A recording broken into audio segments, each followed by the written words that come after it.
Okay, ano na po ba ang mga nasimulan natin ngayon sa ating ginagawang bagong sistema sa ating simbahan?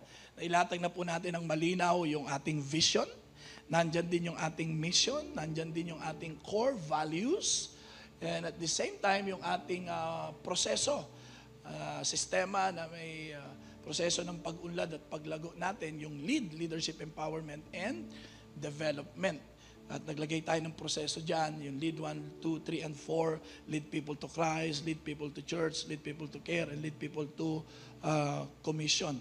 And then we also establish our fellowship, yung sa mga tatay, sa mga nanay, sa mga young pro, at sa mga young people. Kaya pag may mga gatherings ang mga tatay, sana ay suportahan natin. Dumalo rin po tayo sapagkat yan ay para sa iyo, mga tatay, at gayon din sa mga nanay. O may Zumba daw kayo mga nanay sa Saturday, this coming Saturday, supposedly yesterday. Kaya lang na-cancel po yan. So minove this coming Saturday. Ganyan din sa mga young pro at youth. Kaya encourage you, kapag talagang adult, ang service po ay 1st and 2nd, 7 to 9 and 10 to 12. Pag youth ay 1:30 to 4:30 po sila. At gayon din sa mga young pro naman ay tama ba? 4:30 ang young pro. Kaya kung saan tayo nabibilang ay sikapin po natin doon tayo makadalo para mas mapalakas po natin ang bawat isa. Amen. Okay. So ngayon, inintroduce ko na sa inyo last Sunday about the importance of joining a home group. Importante rin po sa atin yan. Mahalaga, inaasahan natin na lahat tayo dito dapat may dinadaluhan po tayong home group. So, ibig sabihin, lahat tayo dapat ay merong mga tinatawag na home group leader. Sila po ang tutulong sa atin, gagabay sa atin sa ating pamumuhay, sa kristyanong pamumuhay. Kaya hanggat maaari, yan ay ginagana po sa tahanan, sa bahay-bahay, makadalo po tayo. Malaking bagay po talaga yan, mga kapatid, kapag tayo ay may mga kasama, at para hindi mo maramdamang nag-iisa ka, kundi maramdaman mo na may mga kasama ka na handang tumulong at manalangin sa iyo. Amen? Palakpakan natin si Lord, So ngayon, aking ituturo naman ngayon, itong tuturo ko sa inyo, baka hindi mo magustuhan ito, mga kapatid baka hindi mo magustuhan itong aking ipapangaral sa iyo ngayon. Sasamahan ko kasi ng teaching ito. Mga kapatid, not just preaching but with the teaching. Maaring hindi ka sanay sa ganito, o hindi mo nakasanayan, o parang, siguro, Pastor, parang ayaw ko na niyan baka itong ituturo ko sa'yo, ganon ang maging reaction mo, Pero nais kong sabihin sa'yo, itong tuturo ko sa'yo, ito kasi yung magdadala talaga sa'yo sa isang buhay na maging, sabi natin, meaningful, significant, at the same time, rewarding life. Malaking tulong sa ito at talagang kailangan mo ito. Sabi mo sa katabi mo na, kailangan mo ito. Okay, bagamat hindi lahat nagugustuhan ito mga kapatid, pero you need this, if you really want to grow in your Christian life, in your relationship with God and with other Christians, and at the same time to have a meaningful life. Ibig sabihin yung makabuluhang buhay talaga, yung pagiging Kristiyano mo, kailangan natin ito, mga kapatid. Sabihin mo na nga ulit sa katabi mo, kailangan mo to, Alam niyo, sa totoo lang, wag sana katulad ng sementeryo. Marami diyan kasi mga nasayang na buhay diyan diyan sa sementeryo, mga namatay na parang nawalan ng saysan at nawalan ng kabuluhan. Mga hindi nagamit yung kakayahan talaga nila. Hindi nagamit yung mga talento na bigay sa kanila ng Diyos. Mga pangarap na hindi natupad. Marami diyan, Kaya sabi nga ng isang sikat na si Miles Monroe, yan ang pinakamayaman lugar sementeryo talaga, kasi marami pa dyan na sana ay giginhawa sa buhay, uunlad sa buhay at magiging pakinabang. So, kaya sana sikapin po natin, sabihin mo rin sa katabi mo, huwag ka nang madagdag doon. Sikapin natin yung buhay natin habang nabubuhay, maging kapaki-pakinabang tayo. Amen? Palakpakan natin si Lord. Hallelujah. Ibig sabihin, walang nasayang na sandali, walang nasayang na oras, walang nasayang na buhay. Because every day is life, mga kapatid. Every hour is life. So dapat walang nasasayang. Sa totoo lang, walang regrets tayo. Iba't tipong puro moving forward tayo, di ba? Yung wala ka nang babalikan. Yung wala tayo yung sana. Sana. Dapat wala tayong maging ganon, mga kapatid. And it's not too late pa naman. So lagi natin tatandaan, yung tanggapin natin ng Panginoong Jesucristo ay talagang ito ay nagkaroon ng kabuluhan yung buhay natin. Because of our Lord Jesus Christ, anything can happen now.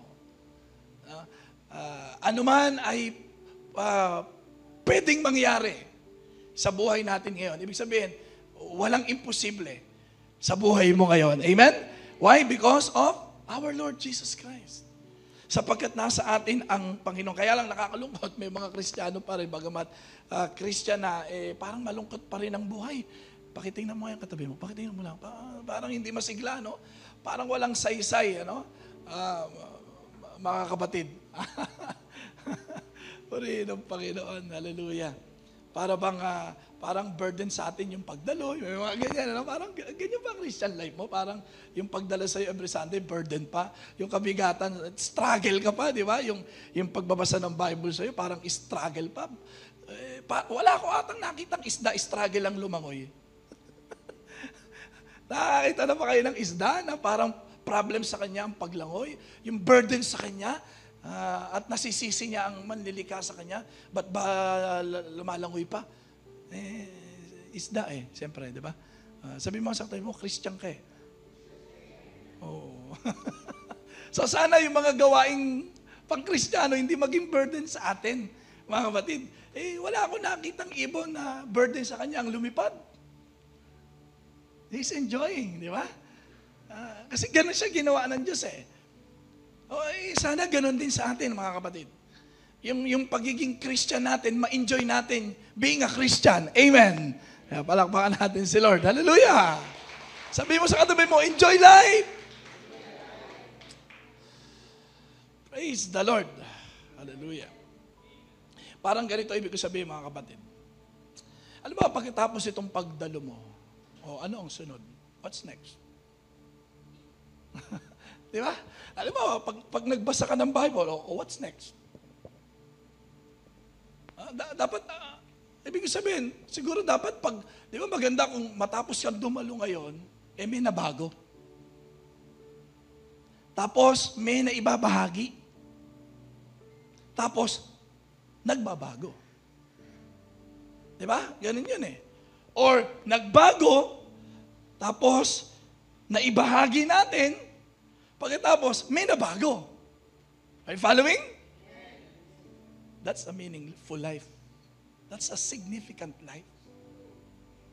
Being selfish is for yourself. But a significant life is no longer for yourself. Yun ang masayang buhay. Yung masaya ka na para sa iba. Masaya ka na sa kasiyahan ng iba. Ba't hindi mo magawang masaya pag masaya? Ba't hindi mo magawang maging masaya sila? Kasi nga ikaw hindi masaya. Di ba? Pero pag talagang masaya ka na, nakapagpapasaya yan. Amen. Siyempre yung masayang tao, nakapagpapasaya yan, mga kapatid. Di ba? So, dapat ganun ang life natin as a Christian We become a blessing. Because we already have Jesus in our lives. So, dapat makita natin yon. Marating natin yon. Maranasan natin yon. That's why Jesus says, I came to give life, a happy life. Why? Because that life is abundant life. Amen. Hallelujah. Palakpakan nga natin si Lord. So, sabihin mo rin sa atin mo, enjoy life lang. So, basahin natin yung basihan ng ating magiging salita ng Diyos sa ating tatalakayin ngayon, mga kapatid. Ano? Sa 1 Corinthians chapter 9, verse 25. Everyone who competes in the games goes into strict training. They do it to get a crown that will not last, but we do it to get a crown that will last forever. Now, I would like to encourage you to go into what we call strict training. This is an analogy of an athlete. No? Iinalin tulad ni Pablo rito, yung pagiging Kristiyano natin sa isang atleta.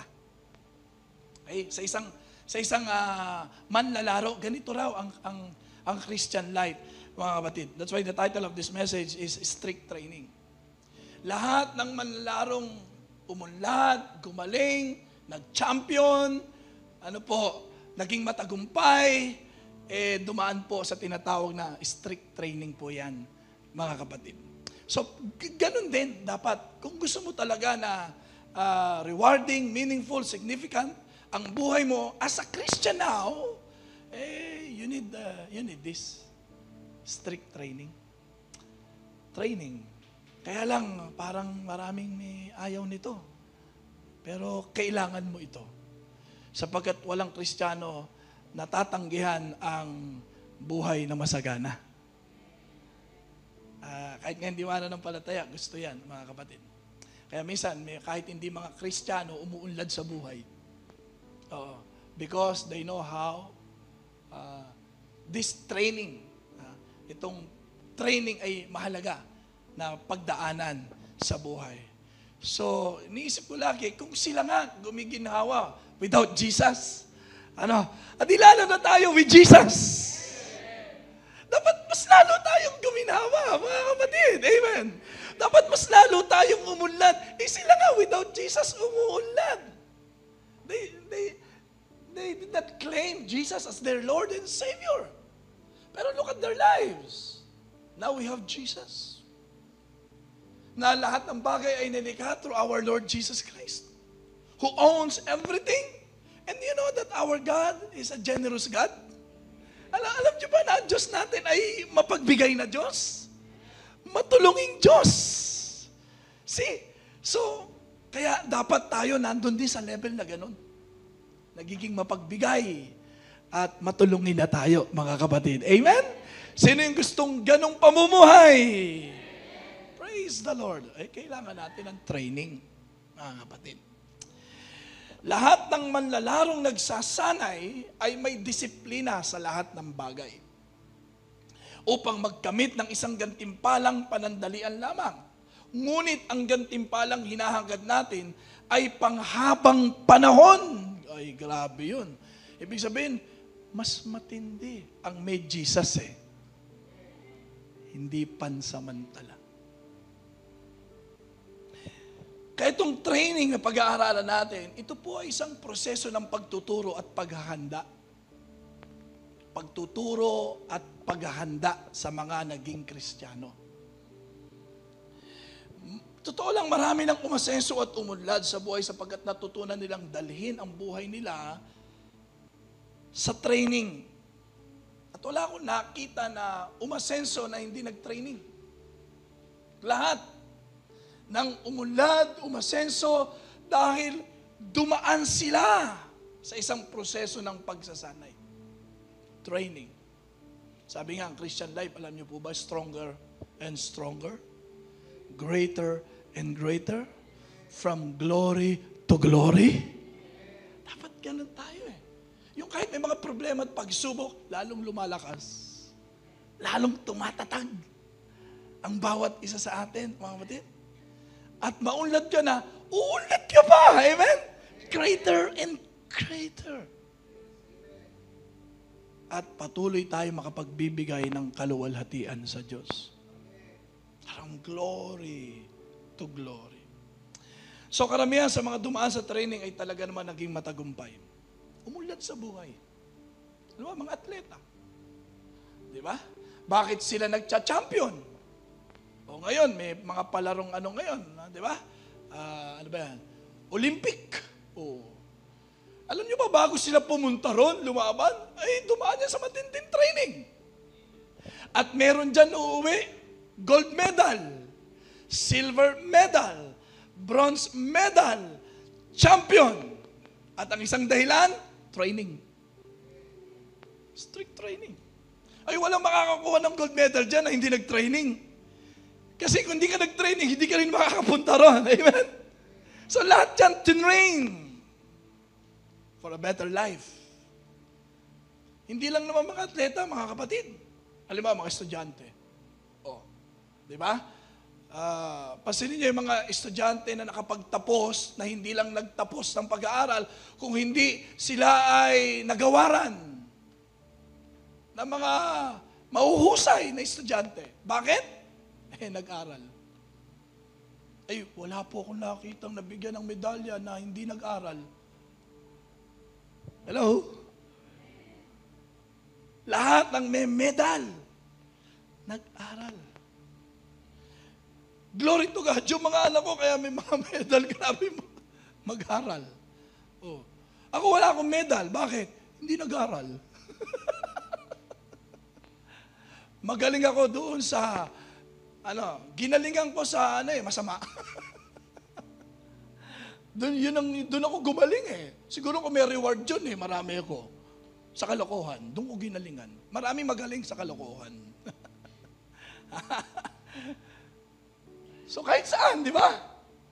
Kapag talagang dumaan sa training yan, mga kapatid. Halimbawa, kahit sa mga negosyante, hindi lang puro pera yun. Nagte-training din sila, mga kapatid. Dagdag kaalaman. Nagbabayad sila ng malaki. Si Doc Kia nga, para makapag-doktor lang sa ibang bansa, alam niyo, babayaran niya sa pag-e-exam.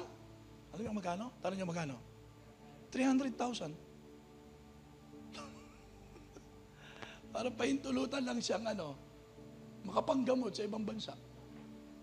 Oh, could you imagine that? Ganon din yung mga negosyante, nagbabayad sila. Meron akong kakilala, 350,000 ang binayad niya just to attend that seminar. Para pagdating niya sa Pilipinas, ay makatulong sa pagnenegosyo niya. Oh, could you imagine that? May bayad ang ang katalinuhan Amen? Ang kaalaman. Mga empleyado, I've been employed for how many years? May mga training kami. Managerial, supervisory. Di ba? Para pag ipopromote ka na, ang pinipili nila, yung dumaan sa training. Hello? Hindi ka basta ba ipopromote yung hindi ka dumaan sa ganun training? Kapatid. Paano? Oh, sa mga atleta, estudyante, businessman, empleyado.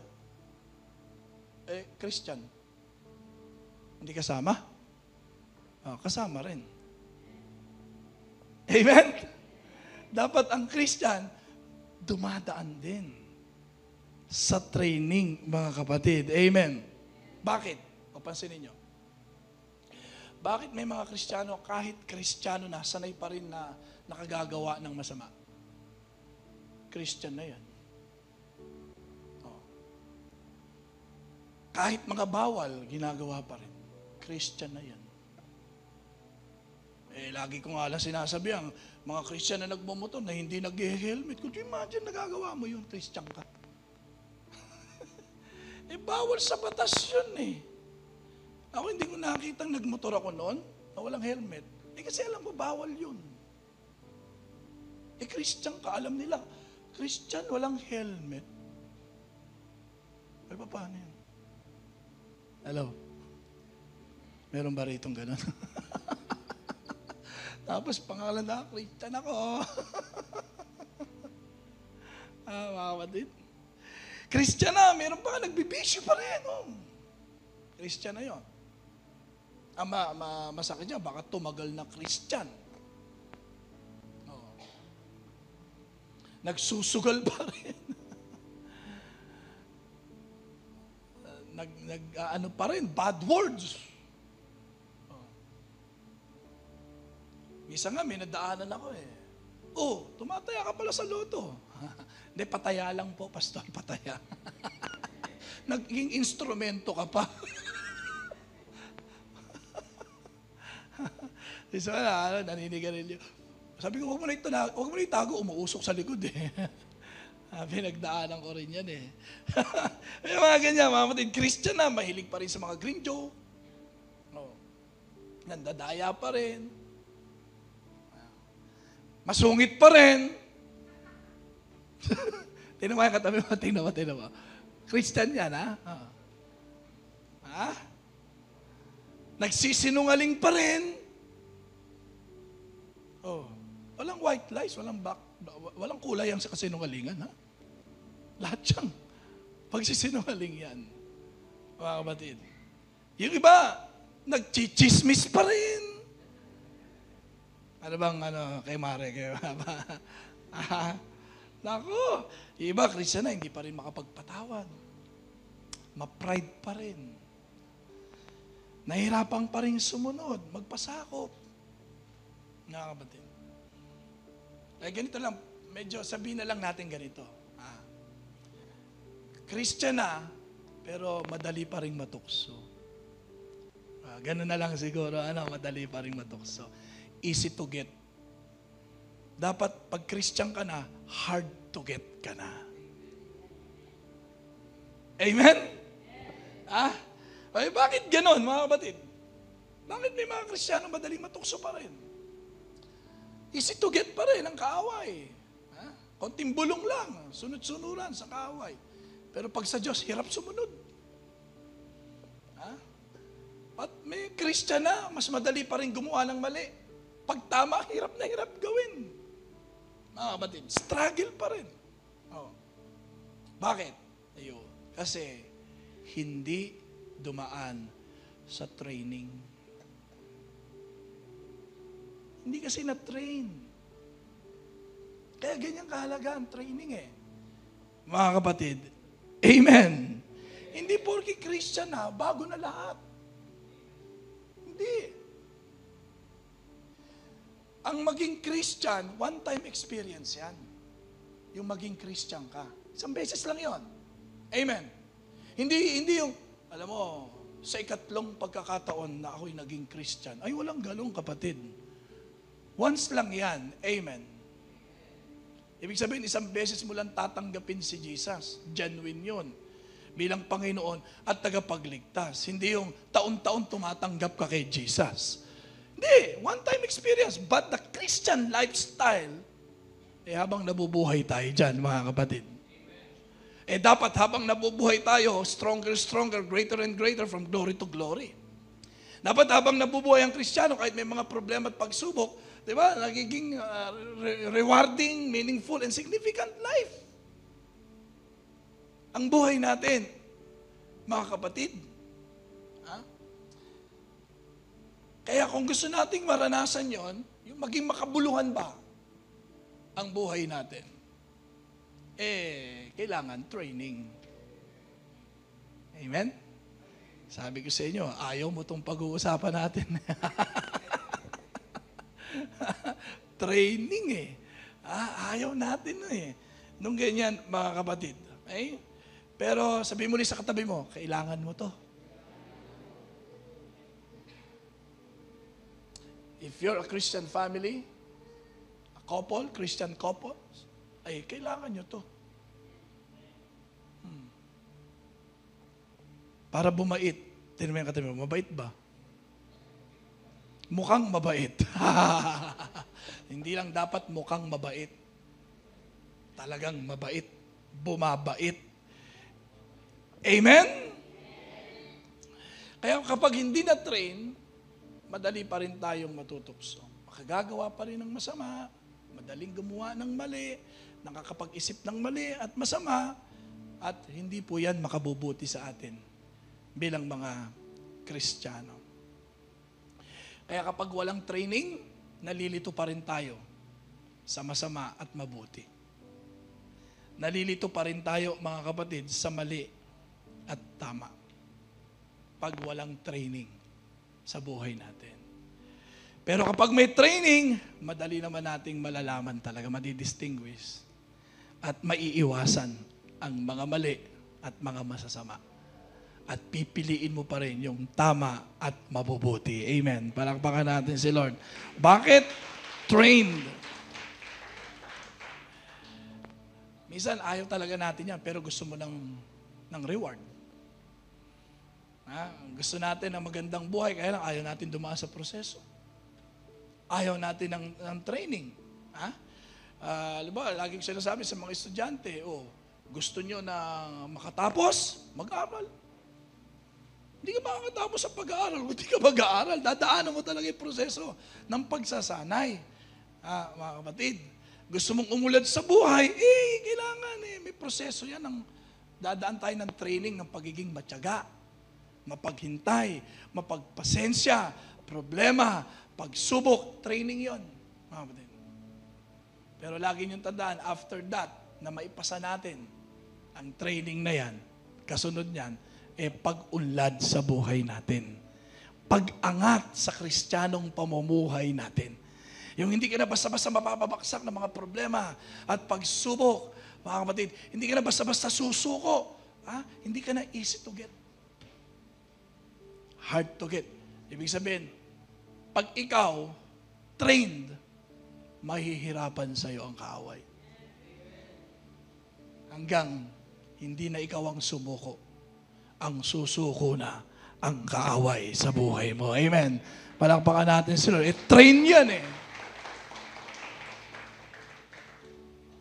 nasubukan nyo na bang maturuan, mga kapatid, o matrain? Kasi ang church natin ngayon talagang magbibigay ng pansin ngayon sa training.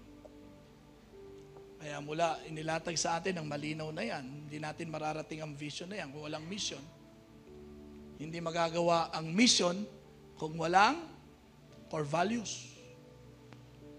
Hindi natin magagawa ang core values kung wala tayong process. Ang process na yan, hindi natin makakayanan kung wala tayong mga kasama. Katuwang, kaya may fellowship at saka home group tayo, mga kapatid.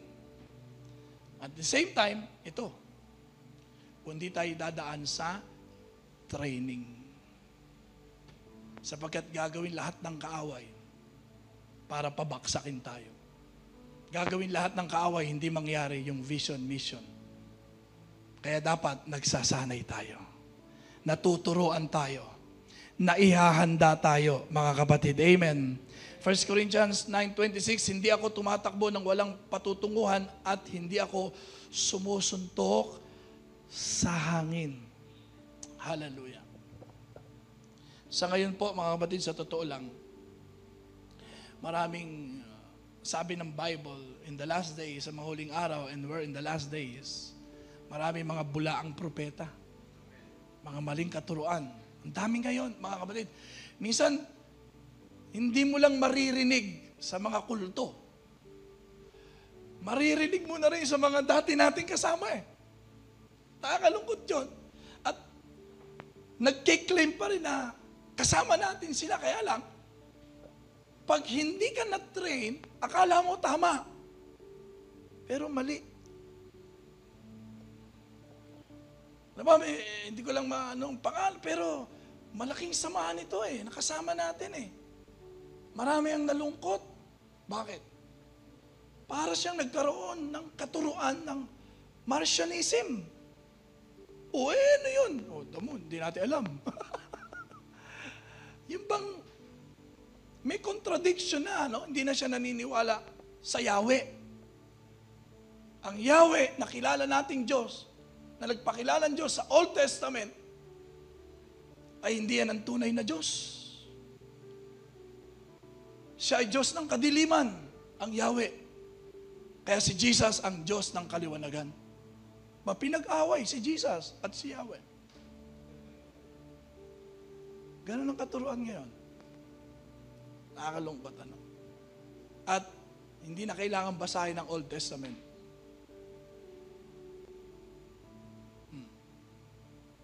Nakakalungkot yun, mga kapatid.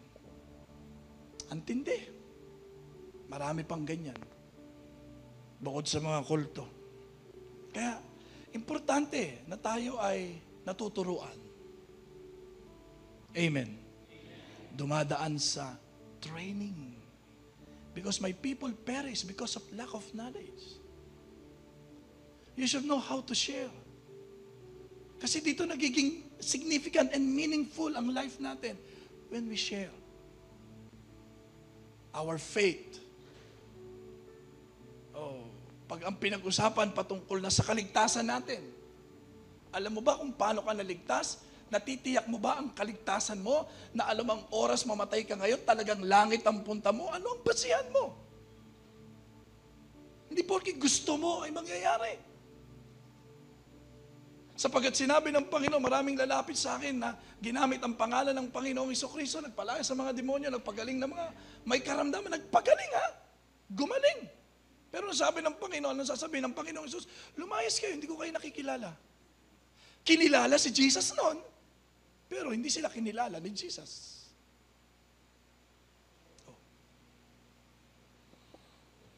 Patungkol sa Trinity, patungkol kay Jesus, paano pag may nagtanong sa'yo?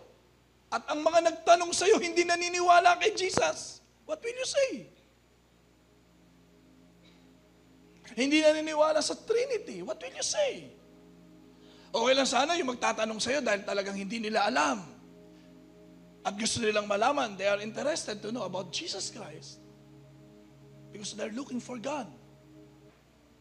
Paano yung yung mga against sa ating Panginoong Hesukristo? Paano mo ibabahagi si Jesus ngayon? So dahil hindi trained, hindi lang sa mga mula ang propeta, maling katuruan na kasama natin sa mundong ito, at hindi mo malalamang mali kung hindi ka trained. Hello? Hindi lang ganon. Pagdating sa mga problema at pagsubok, mga kapatid, pag hindi talaga tayo trained, ang daling sumuko sa mga problema. You will not solve it. Hindi mo susolusyonan poproblemahin mo lang Kaya ayaw tayo. Pag pressure na, pag mga responsibilidad na sa pagiging Christian, hindi mo na magawa Sa ibang responsibilidad, yung responsibilidad mo sa Christian. Hindi mo na magawa. Bakit? Hindi tayo trained.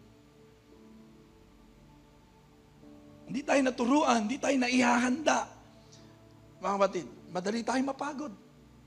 Madali tayong umayaw. Halimbawa, ganito.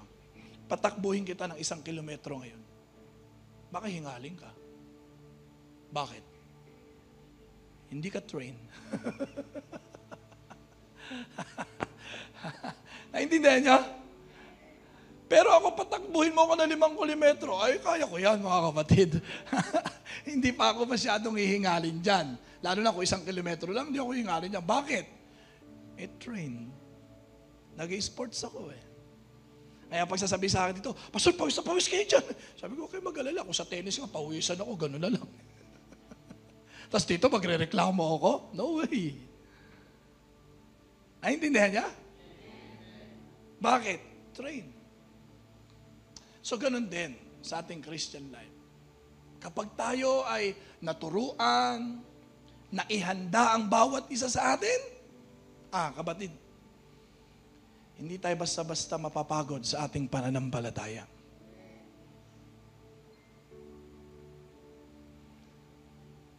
Kaya sabi ng 1 Corinthians 9:25, everyone who competes in the games goes into strict training. Now, when you go into strict training, pasok tayo dyan, mga kapatid, lahat tayo, I encourage. Papasok tayo lahat sa training. Tuturuan tayo at ihahanda tayo. Amen? Now, you need to adopt a mindset of determination. Like an athlete to win the prize. Kailangan determine tayo. Yung isip natin, yung perspective natin, yung pananaw natin, yung kaisipan natin, yung attitude natin. Kapag tayo ay pumasok sa training, dapat katulad ng mindset ni Jesus. Kaya sabi ng Philippians chapter 2, verse 5, in other words, adopt the mindset of Jesus. Dapat ang isip nyo ay katulad ng isip ng Panginoong Hesukristo. Dapat ang pananaw nyo sa buhay ay katulad ng pananaw ng Panginoong Hesukristo. When He came, He was determined to finish the race. That's why on the cross, He says, it is finished. Amen. Kaya sabi, let us die empty. Die empty. Gamitin nating lahat ang bigay ng Diyos sa atin. Amen. Palakpakan natin si Lord. Hallelujah. Bakit ayaw natin sa strict training? O sa training, bakit ayaw natin? Naka-encounter na ba kayo ng strict teacher? Napaka-stricto naman ng teacher ko. Parang ayaw natin ng mga ganun teacher, di ba? Gusto natin yung relational, mga mababait. Ganun naman gusto natin eh. Pero ayaw natin mga, ano bang other words sa strict teacher? Yung mga terror teacher. Pero alam niyo ako, mas gusto ko yung ganun eh. Mas natututo ko dun eh. Gusto ko ako yung kontrolado, hindi siya ang kontrolado ko. Kasi gusto natin tayo ang may control eh. Gusto natin tayo ang masunod eh, mga kapatid. Pero sa training, kaya strict, dapat hindi ikaw ang masusunod dito. At yun ang ayaw natin. Yung pag hindi na tayo nasusunod. Bakit? Ba't ayaw mo? Unang-una, siyempre, mayroong tinatawag na demand. Merong kakailanganin sa iyo. May kailangan kang ibigay. Minsan yung hihingin sa iyo, ayaw mong ibigay. May demand. Halimbawa, ganito. Siyempre, sa home group natin ngayon, kasama ka dapat dyan, nabibilang ka dapat dyan, mga kapatid, because you cannot live on your own.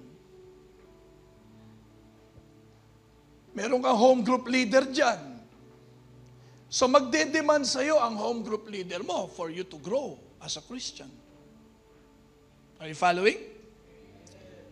At ang isang ide-demand sa'yo dyan, siyempre, yung pagbabasa ng salita ng Diyos. Paano yun? Kaya ngayon, pag nagcha-child dedication ako, sinasabihan ko na yung mga magulang. Do you know the Word of God says in Proverbs 22 verse 6, train up a child in the way he should go. And when he is old, he will not depart from it. Train. Could you imagine? Bata pa lang dapat sabak na sa training. Amen? Alam niyo, sabi ko sa mga magulang, number 1 training na gagawin nyo, turuan nyo humawak ng Bible. Introduce the Bible. Para lumaking, humahawak ng Bible. Tingnan mo katabi mo, walang hawak na Bible. Hindi ka na-train. Kaya hirap ka ngayon, di ba? At hirap din ako. Napasunurin kayo. Kasi bata pala. Kaya sana yung mga magkakaanak kayo, mga bata, sila Jesse, bili ka na ng maliit na Bible. Introduce mo na, anak, this is your Bible. You are what the Bible says you are. This is the words of God, my son. You need this. Palakihin mo na ng ganun. Tapos babasahan mo na siya ng salita ng Diyos. Amen? Isama mo na talaga. Ayan, dinasama ni Jesse anak niya, o bata pa. Para masanay na dumadalo every Sunday. Kasi train up a child in the way you should go. Pag lumaki yan, hindi siya mahihiwalay. Hindi siya hihiwalay sa salita ng Diyos. Hindi siya hihiwalay sa presensya ng Diyos. Sabi ng Bible yun eh. When he is old, he will not depart from it. Amen. Bata pa lang yun.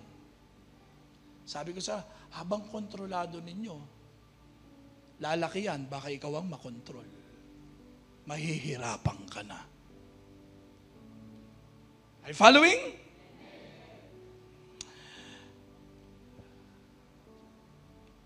Ayaw kasi natin na nire-required tayo. Ang gusto natin, puro request. Puro pakiusap. Yan ang gusto natin lagi, di ba? Pero pag i-demand na tayo, ayaw natin ang gano'n. Yan ang nagawa ng kasalanan. Yan ang kasalanan eh. Ikaw ang masunod. Ngayon, ang Kristiyano, may nasusunod. At hindi ikaw. Sino dapat ang masunod? Si Jesus sa buhay mo. Amen. Palakpakan natin siya. He is the good shepherd. So another thing, kaya ayaw natin ng strict training or training, may standard kasi. Hindi lang demand, standard. Halimbawa sa school, enrollment, pasok ka na, tomorrow, pasok ka na, di ba? Hindi lahat ng gusto mong school, pwede mong pasukan yan. May mga standard dyan. Ano yung sabi standard? Ang alam natin, kapag nag-exam ka, 75 pasado na yon, right?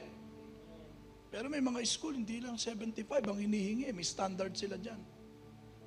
May mga school ang hinihingi, 85.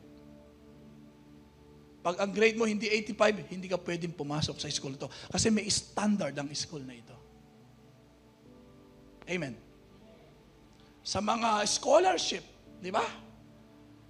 Para manatili kang scholar, dapat may standard tayo. Mapanatili mo ang grade mo na 90 pataas. Nakuha niyo? Para saan yun? Dekalidad. Ang Kristiyano dapat dekalidad. Kaya dapat may standard. Kaya lang, ayaw natin eh. Kaya maraming Kristiyano, minamaliit ng kaaway. Pitik-pitik ka lang sa kaaway. Tuing! Minsan nga, hindi na kailangan siya. Ikaw lang, tapos na eh. Minsan, asawa mo lang, gulo na kayo eh. Hindi na kailangan ng kaaway. Yung asawa mo lang, kayo lang. Nag-aasaran lang kayo, malit na bagay. Gulo na. Paano pa pag sumingit ang kaaway dyan? Paano yun? Kung hindi kayo na-train. Yung hindi mo alam ang gagawin mo, how to deal with this kind of problem biblically. Not in a worldly perspective, but in a biblical perspective. Bakit? This is the manual of our lives. Dapat ito nagpapatakbo sa buhay natin. Lahat ng pag-unlad sa buhay, nandito. Kung gusto mong maranasan ng Diyos, nandito. Kung gusto mong masolve ang problema, nandito. That's why you need to be trained. So maglagay tayo ng standard sa buhay natin. Mga kapatid, amen? Lagyan natin ng kalidad ang Christian life natin. So we could influence. Para pinaniniwalaan tayo sa bahay natin, pinakikinggan tayo. Hindi minamaliit yung pagiging Christian natin. Kaya nga sa iba, pag talagang, noon ba, ano ba ang pagkakatawag sa'yo dati pag sinabing Michael? Ay, si Michael, basagulero yan. Ganun ba? Ay, si Martin, ano yan, babaero yan. Ganun ba ang mga sa atin? Ay, si Jesse, mambubuli yan. Ganun ba? Ganun ba ang ganito. Ay, si Donnie, Christian yan. Dapat ganun, di ba? Because you're a Christian. Dati yun. Sabi mo sa akin mo, dati yun. So dapat ang maging katawagan mo ngayon, pag nakita ka, si brother, ay okay yung Christian yun. Ay si brother, nako po, hindi Christian. Christian ba yun? Naku, patay tayo dyan. Yung labeling sa'yo, hindi maganda. Bakit gano'n ang nangyayari? Hindi na train. Kaya dapat dumadaan tayo sa pagtuturo at paghahanda. Amen! Palakpakan natin si Lord. Hallelujah! Kasi when we talk about Christian, we're talking about Jesus!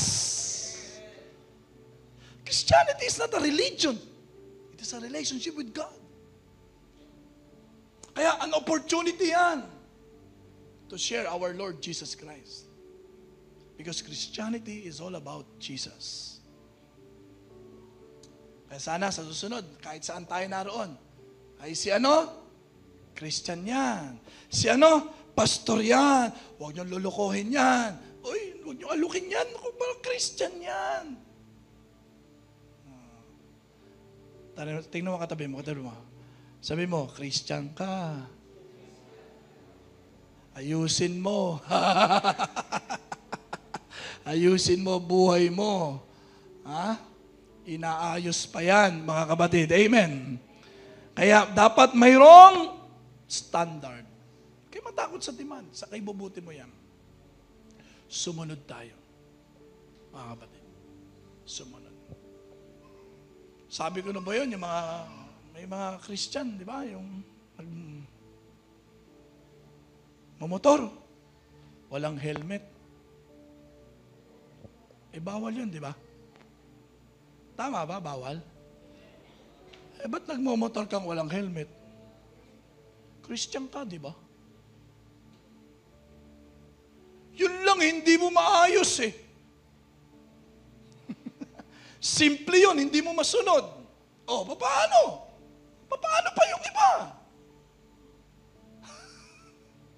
Ha?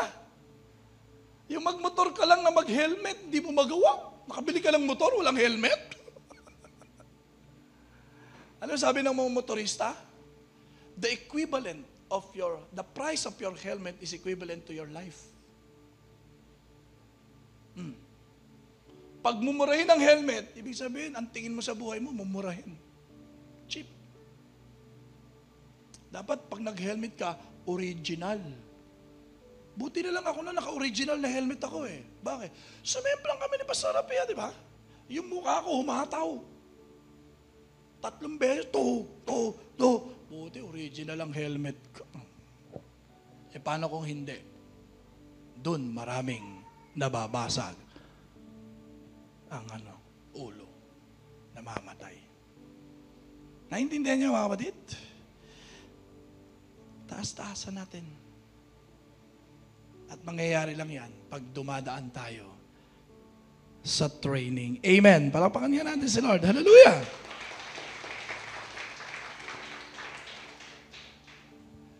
Are you following? So adopt a mindset of determination. Like our Lord Jesus Christ. Number 2, have a clear mission. Clear mission. And what is our mission? To proclaim the gospel and multiply disciples. So dapat malinaw sa atin because that is the mandate of the Lord in Matthew 28 verses 19 to 20. Gawin ninyong alagad ko ang lahat ng mga bansa. Sabi niya, humayo nga kayo, gawin ninyong alagad ang lahat ng mga bansa.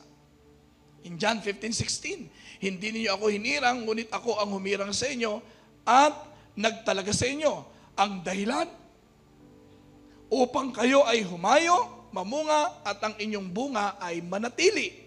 At anuman ang inyong hingin sa aking Ama sa pangalan ko ay ibibigay niya sa inyo. So anong ibig sabihin nito? Dapat malinaw sa iyo, bakit ba ako papasok sa training? Para turuan, ihanda. Saan? Mandate ni Lord. Ano bang mandate ni Lord? Sa paghayo. Ihahanda ka sa Hindi ka naman agad basta-basta hahayo. May paghahanda. Yan ang training. Because Jesus has a mandate. Has a command to do, to obey. Ano yon? Yung paghayo. Maraming hindi humahayo. Hindi nila alam kung paano humayo.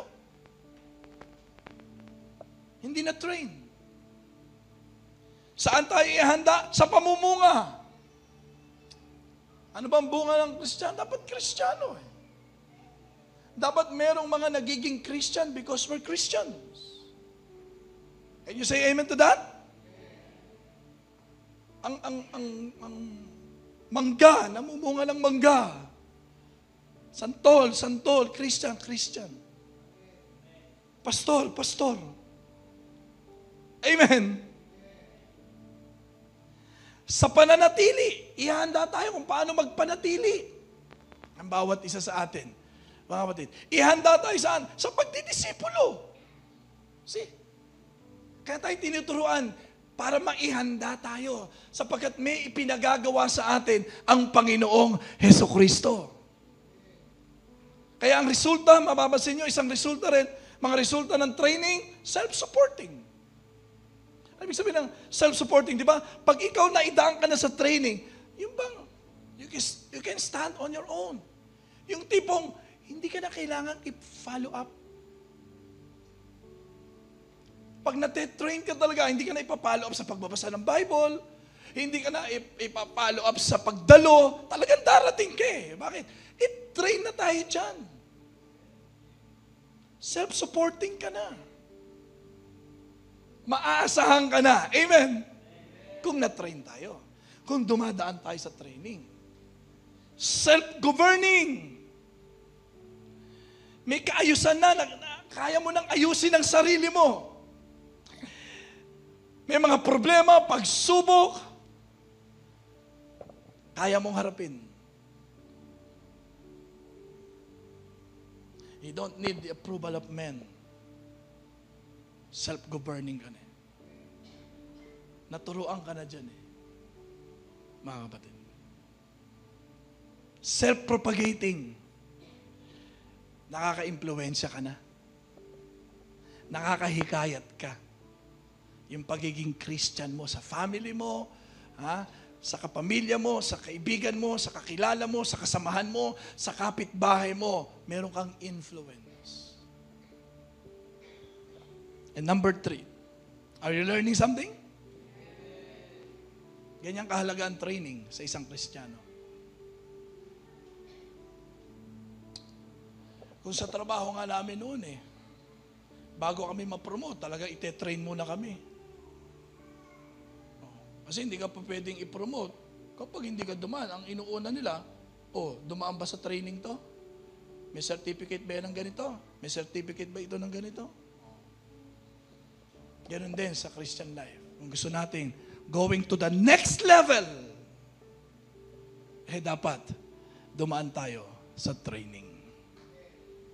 Kung gusto mong tumaas ang antas ng buhay mo, mas maginhawang buhay, umunlad na buhay, may training. Kaya mga problema, mga pagsubok na yan, mga kapatid, bahagi yan ng training din natin. Amen.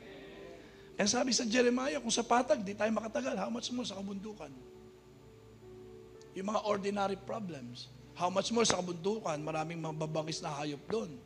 Paano kapag ang laban na between the enemy, the real enemy, and you? Yung mga natural problem tayo nararana. Ayun, bagyo. Talaga man dadaan bagyo. Kahit Christian ka, apektado ka eh. Alam mo, sabihin mo kay Lord, Lord, wag po akong mabasa. Lord, wag pong dumaan dito yung malakas na hangin. Natural problem yan. That's why you need to be prepared for that.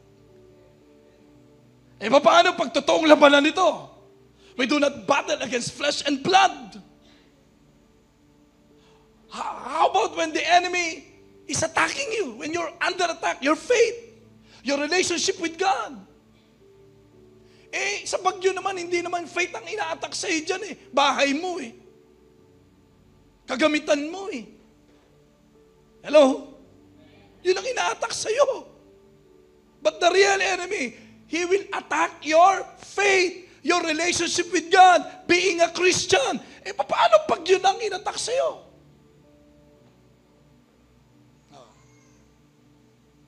Dapat, dumadaan tayo sa training. Can you say amen to that? And number 3, strive to master spiritual discipline. Master spiritual discipline. 2 Timothy chapter 2, verse 15. Pagsikapan mong maging karapat dapat sa Diyos, isang manggagawang walang anumang dapat ikahiya at matapat sa pagtuturo ng katotohanan. become effective Christian. Sino rito yung talagang gusto mo maging makabuluhan ang buhay mo bilang Kristiyano? Ibig sabihin, yung merong ginawa at nagawa. Mga tama at epektibo. May kabuluhan. That's why when you master spiritual discipline, you should know what's next in your life. What to do in your life.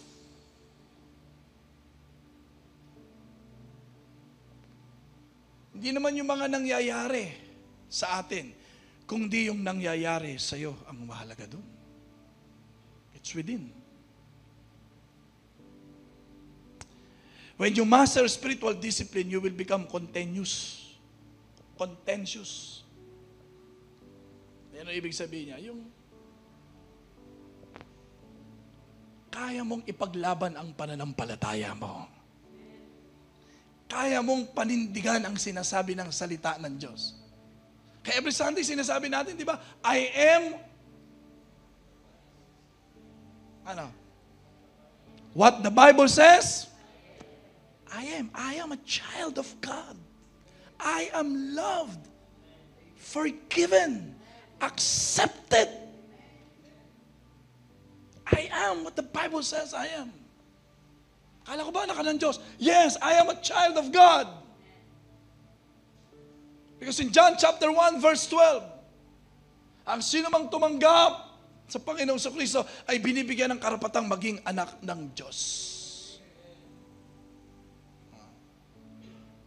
I have what the Bible says I have. God will supply all my needs according to His riches and glory through Christ Jesus. If the Lord is my shepherd, I have everything I need through the blood of Jesus. I am healed. I have what the Bible says I have. I have the Holy Spirit that is within me, my comforter, my teacher. Are you following? And I can do what the Bible says I can do. And in Philippians chapter 4 verse 13, I can do all things through Christ who strengthens me. I can do all things through Christ. Sabi mo sa katabi, you can do it. Kaya nakakatulong ka rin sa iba. Nagagawa mong ma-encourage ang iba through the words of God. Amen? Palakpakan natin sila. You become a blessing, encourager, and contagious. Nagiging model, nagiging example ka sa kanila. Sinusundan ka nila. Sabi mo sa katabi mo, palit tayo ng mukha. Sabi mo,